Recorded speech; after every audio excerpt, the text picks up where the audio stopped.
Hey guys, welcome back to my channel. So for today's video, I'm going to be doing the 2-month update on Spironolactone. So if you guys haven't seen the 1-month update, make sure you watch that. I'm going to link it up here or something, but make sure you guys watch that first. So this one should be pretty quick because the last one I kind of did like a whole summary about my acne journey, but this one I'm just going to really talk about what's happened since that video until now. So it's been exactly 2 months and 2 days, I think, since I started it. So in the first video I mentioned that I had some breast tenderness. I don't have that anymore. That only happened during the first month for a few days, but that hasn't come back at all. What else? I haven't had any headaches or dizziness. So like I said at the end of my last video, I said that I increased the dosage to 100 milligrams instead of, I think I was doing 75, then I went to 100. So I did notice let's say I think the second week or a few days into doing the 100 milligrams, I had I was getting sick because I was just having a cold or something, and then I started getting really bad anxiety and panic attacks. And I've never really had that. I have anxiety every now and then, but I've never had a full-on panic attack really. I had one in August, but I never had one regularly, and it was really bad because it was happening once the first day it happened the next few days, for almost a week. It was I would get anxiety about getting anxiety, if that makes sense. I would be nervous that I would have another panic attack, and what if I have what if I feel like this tomorrow and then I can't go to work or something like that. Cause I think I had a similar one earlier, even when I was doing the 75 milligrams thing. I had one, but I didn't really make the connection. So I mean, I still don't even know if it's because of the spironolactone. But anyways, so I was having that really bad panic attacks. I would be suddenly feeling nauseous, and then just kind of that sick feeling in my stomach, and then I would start shaking, having body shakes, and I would feel really cold, but I couldn't sleep either. Once I would, because it would usually happen at night.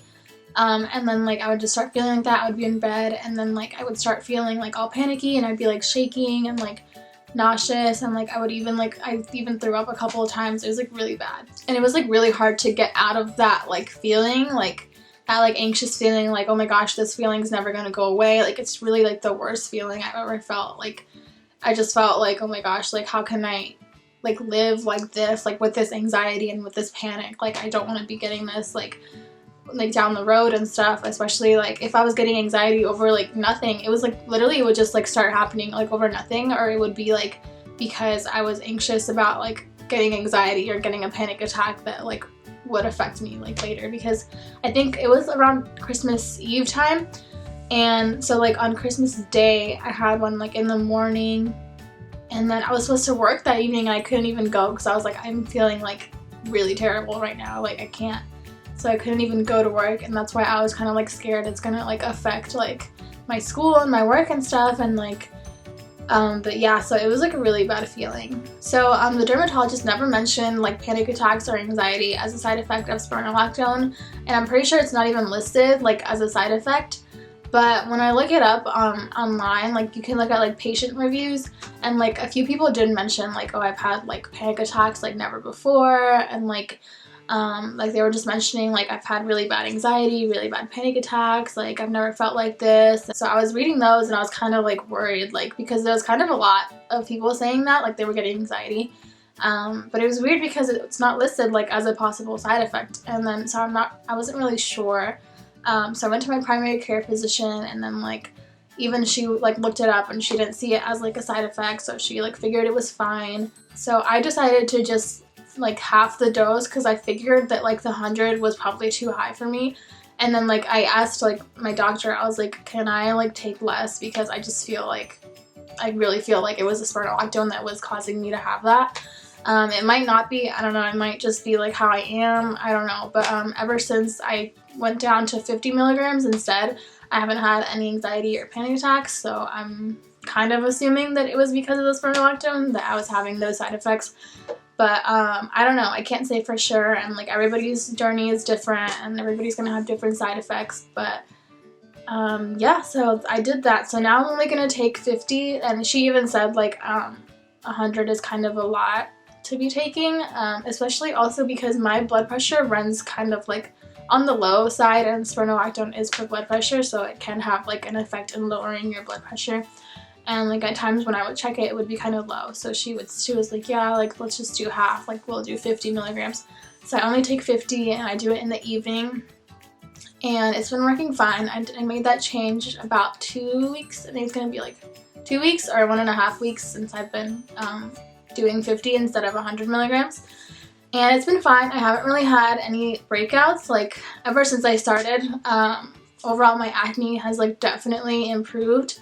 I haven't had many active breakouts. I probably had like in these past 2 months, I probably had like 5 total, and I have like 1 right now, right here. But other than that, it's been going great.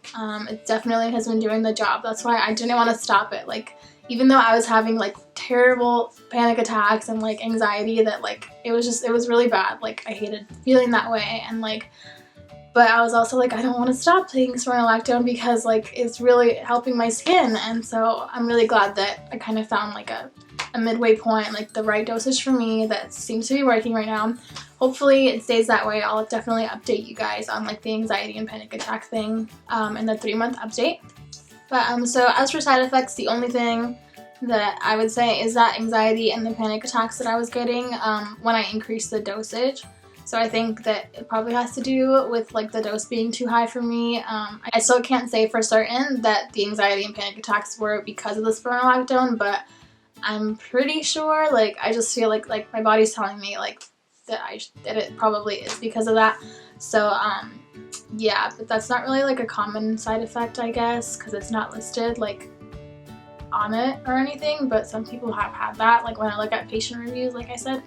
But yeah, so it's only been that. I haven't had any like dizziness or headaches or any of that, thankfully.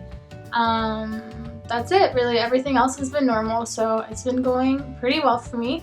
And then like the other stuff I've been using, like the gels that I showed, like the tretinoin at night and then the other one in the morning, those have been working as well.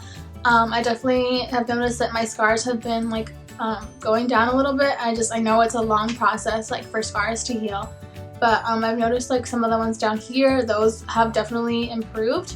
Another thing, unfortunately, I wasn't able to take a lot of pics this month, so I don't really have many pictures to show you guys, but I definitely will make an effort to take like regular pictures from now until like the 3rd month update. But I think I have a few, so I'll definitely post those at the end of the video, but you guys can just compare like from the first video to this one to see. It's not really like a huge change. I think like the scars have probably diminished a little bit, and then again, like I haven't had any active breakouts really, so that's definitely like the #1 thing for me, because like when I wear foundation and stuff, like it's like pretty smooth, like it's like smooth application and everything, because before I started spironolactone, like I had all the bumps and stuff, and like so even though I wore foundation, like you could still see like I had a lot of breakouts. But another thing that I did change in my routine is that I haven't been wearing foundation anymore. I've just been wearing this tinted moisturizer, the ColourPop Pretty Fresh one, and then I'll just put like concealer on like my scars, because those kind of like you can still see them, because this is really like lightweight, so you can still see my scars when I wear it, but I just cover it up with concealer, and then like that's all I've been wearing. So that's a change I've made, and then that's it, I think, really. So that's pretty much all for the update. Just to summarize, I was having like anxiety and panic attacks when I increased the dosage to 100 milligrams rather than the 75 that I was originally on. So again, I can't say for certain it was because of the spironolactone, but I think it was, so I decided to half the dose, and I'm only on 50 milligrams now. So that's pretty much all, like no side effects, so it's been a pretty good month ever since I have decided to cut the dose in half. Okay, wait, I just remembered another kind of side effect thing. I've noticed, like, because I said that it's a diuretic and you have to like urinate pretty frequently, I'm definitely like less bloated than I usually am. Like, I don't know if, I mean, I only recently changed like my diet like last week. But I've been like less bloated, and I don't know if it's because of that. Like I did lose a few pounds. It's probably water weight. So I think that probably does have to do with spironolactone. But yeah, and then as for progress, I'm going to zoom you guys in a second so you guys can see. Alright, so here is this is the left side. These are the scars that I've mentioned have definitely like gone down in redness and stuff since I started like the tretinoin and stuff. No active breakouts on this side, it's all smooth. There's like this little scar right here on my chin. And then this side is the one that's kind of like, oh my gosh, my eyebrow. What a mess. Okay. This side, it's pretty clear like up here. You can see it's just like that one active break. Actually, there's two. There's another active breakout here. And then the scar in here, it has gone down ever since I started. And I think it has gone down since the last month as well. I never really had any problem with acne on my forehead, so there's nothing really to update you on there, or my nose. So yeah. So that's pretty much it for this update. Thank you guys so much for watching. If you guys have any questions, feel free to comment down below. Thank you guys for asking and commenting on the first one. I'm here to help you guys and answer any questions that you have on spironolactone and like my acne journey. But yeah, so next month I will upload the 3-month update on spironolactone, and I'm probably going to be staying on the 50 milligrams like as long as I keep taking it, because I don't want to risk getting that anxiety and panic attacks again, because it's really bad. But yeah, thank you guys again so much for watching. Make sure to like, comment, and subscribe, and I'll see you guys next time. Say hi. No.